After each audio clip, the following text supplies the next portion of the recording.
Hi everyone, and welcome to the session on the MSRA test. So I'm going to do a short video just running through what the MSRA is, the Multi-Specialty Recruitment Assessment, the format, what the questions look like, and then signpost you to some resources for anybody who does need to sit the test so you can start revising for it. So the MSRA test, first of all, you can't sit the test unless you have a live specialty application form in. So I do sometimes get some foundation doctors who say they want to sit it as a bit of a mock, so they're going to apply for it, and they don't realise that actually you have to apply for specialty training to be able to sit it. So you do have to put a live application form in. When you've submitted your application for a specialty that requires you to sit the test, you will get an email come through Oriel to whichever email you've got linked to your Oriel account, and it will advise you that you need to sit the test, and it'll give you a link. That's the link that you need to use to go through and create your profile and book the test when the date opens, because it's linked to your Oriel application form, so you can't apply for it any other way than going through that link. I would probably suggest that when that email comes through, I would go on and I would set up your profile on Pearson VUE website, because what you don't want to be doing is messing around putting in passwords and verifying emails on the actual day that you're going to book the test. So do all of that prior to it so that it's sorted, and when the test opens you can just go on and book it.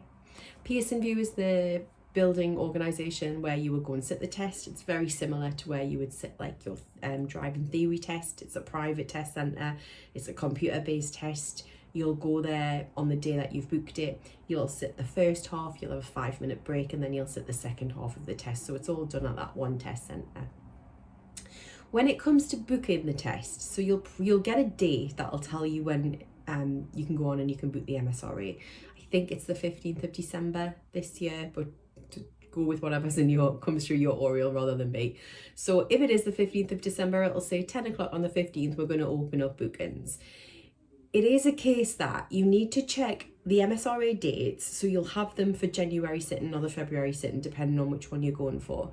And that's based on what you've applied for, not your choice. So if you've just applied for GP or psychiatry or GP and psychiatry, you'll go in the February sitting, the rest of you will be in the January one. So you're looking at those dates, and then you look at your rota and you work out, right, when's the best time for me to be able to sit this test? And then when it comes to that date, you need to get on pretty close to that 10 o'clock opening time, because if you're at work and you wait until the end of the shift, you get tied up with something and then you go on and it's the end of the day, it could be that the test centre that you want that's close to where you live is full.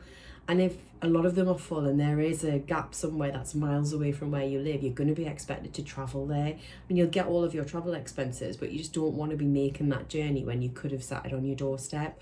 So you need to make sure that if you are at work, you've let your supervisor know you need to step off for 5 minutes. You've already set up your profile, so it's simply a case of going on the link, booking the test at that time at your centre, and then it's done. The test itself is free, so there's no charge for the MSRA test. It's a recruitment test used by the NHS, so there's no charge for it. You'll only sit it once in that recruitment round, and your score will go to whichever specialties require it. So you're not sitting it multiple times if you've applied for multiple specialties. The test is done at the test centre. There are no circumstances where they would allow you to sit the test at home, so you do have to book in and physically sit the test.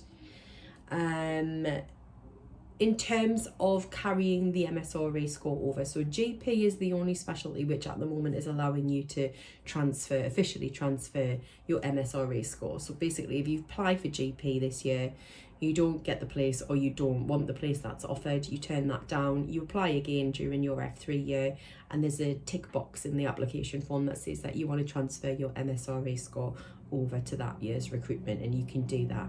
That is a year-on-year decision. It isn't something that's set in stone, although it has been available for the last few years. If GP changes their recruitment, then they might take that option away, but it's currently in there. You might also find, just because of the number of applicants that we've had recently, that psychiatry and anaesthetics are also allowing you to use your MSRA score if you sat it in January or February and you don't get what you want and you want to apply for the February intake. So you know how GP, psych and anaesthetics have an August intake and a February intake. If you wanted to go in the February one, for the last couple of years they have allowed you to use your MSRA test in that situation as well, or you can resit it If anyone's applying for a February start date, the MSRA, you apply in July and the MSRA is in September. So GP is the only one that officially lets you transfer, but psych and anaesthetics have been allowing it for the last couple of years. So let's get into the test then. So part 1 of the test is what traditionally we would have called your SJT, your situational judgment test, but its official name is professional dilemmas. So you've got 95 minutes for this first part of the MSRA test, and there are 58 questions. Now it is likely, especially on the second part, that you're going to run out of time. So again, don't worry about it if you're going through and you're feeling as if there's a lot of questions to go. Most people will be in the same situation. This part of the test, the professional dilemmas, is just testing you on 3 specific domains, and those domains are professional integrity, coping with pressure, and sensitivity and empathy. And they're all based on GMC's good medical practice, so it all comes back to the stuff that you would have been doing with that previously in med school. The questions themselves are in 2 types. So your first type of question is a ranking one. So you're going to get a scenario, and I'll show you an example now so you can have a look at it. This is an example of a ranking question. So you have your scenario, and then you have your options that are available there, and you're going to rank them in order of whatever the question's asking for. Most of the time that is going to be appropriateness or effectiveness. It's not likely to be chronological. If you rank these questions in the complete wrong order, you are still going to get points. So if you're not sure about something, there's no negative marking. You may as well have a best guess. Just a little bit of a tip from when I did some of the SJT workshops with the medical students back in the day at Newcastle Med School. One of the things that I used to say to those was your brain is going to get used to skim reading these really fast. That's the whole format behind it. When you do the practice papers, that's basically what you're doing, teaching your brain to skim read the questions and then the content of the answer. Don't jump over the first word in the answer. So if you're looking at this example here that I'm showing you, B is speak to James about the nurse's concerns. Now it could well be that actually the best thing is for James to speak to the nurse about his concerns, but sometimes the first word in that can change the whole answer. So I have seen it where it said insist instead of speak. So it's just really to be, and as a doctor you'd never insist that somebody does something, you would suggest it. So just keep an eye on any of those words that they use. Don't skim over that first word. Second part of the professional dilemmas is multiple based answers. So here's your scenario, select the 3 most appropriate responses. Now you will find with these ones that you're going to get 1 or 2 where you're pretty confident, and then you're going to be humming and hawing about it between a few for the last option. One of the hints with this one, which was quite good, was if you put all 3 together, it should fully resolve the situation. So if you look at this one, this is where you've got some bad feedback for your presentation skills. So it could be that, if you look at G, doing a reflection is good. It's always good to reflect. It's a good skill to use. It helps us to look at where our areas of development are. But immediately just reflecting on that situation doesn't improve your presentation skills. If we look at age, discuss this experience with your educational supervisor. It could be that might be handy. They might be able to suggest some courses or give you some feedback themselves. However, it doesn't immediately improve your presentation skills. So again, if you're struggling with this one a little bit, just look at the picture as a whole from all 3 responses and see if that helps with choosing which one you think is the best option to go for. The second part of the test is clinical problem solving. So here you've got 75 minutes and there are 86 questions. So you can see what I mean about this whole, you are probably going to run out of time. It might get to a situation at the end where you're running out of time and you're just best guessing some of them as you go through. With the clinical problem solving, these are all based on foundation level scenarios that you might come across as a foundation doctor. They're not linked to the specialty that you're going for. The MSRA is used across multiple specialties, so it isn't that they're all going to be in a specific clinical area. The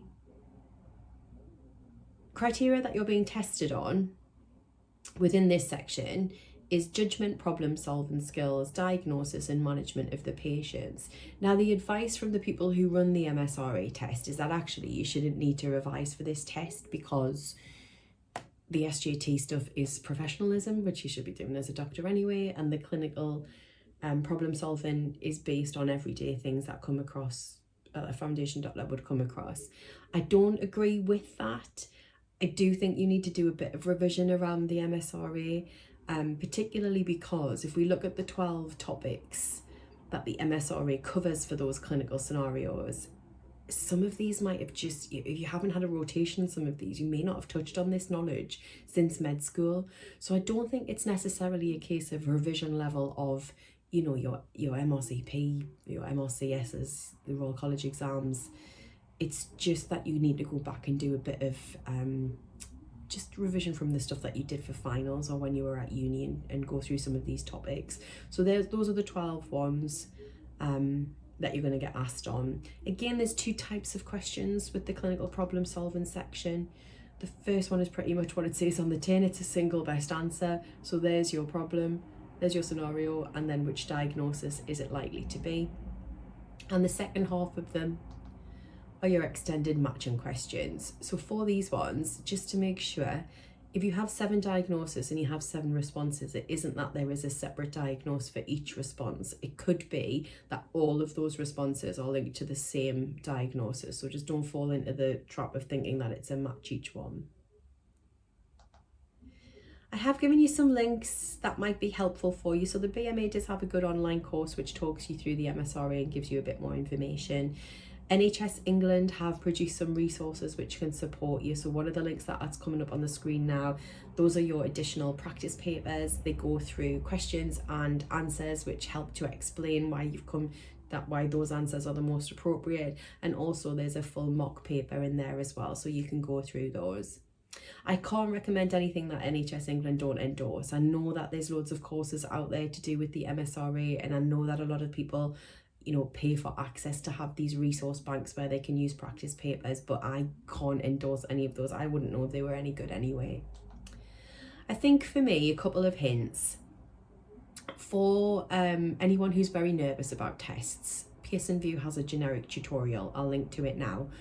If you want to go on there and have a look at what the page looks like, just the screen. It's not a medical question that you'll see. I think it's a weather one, but it'll show you what it looks like. It'll show you how to navigate through it, what the buttons will look like, how to go backwards and forwards, and just maybe take away some of that unknown for a test. For me, the rest of it is, for the SJT part, it's more about getting your brain used to the layout and the ranking and the way that you're answering those questions. So I would do your SJT practice papers quite close to when you're going to do the test. The clinical knowledge part, you probably need to do a couple of months worth of revision just to go back to some of those topics and go over some of the knowledge on those sides. So I hope that's been helpful. That's the MSRA. It is what it is in a nutshell. It's a test that you have to sit. I can provide you with as much information about it, but it's just a case of doing the practice papers and getting ready and preparing for it. So good luck for anyone who is sitting the MSRA, and hopefully that's helped a little bit. Thanks.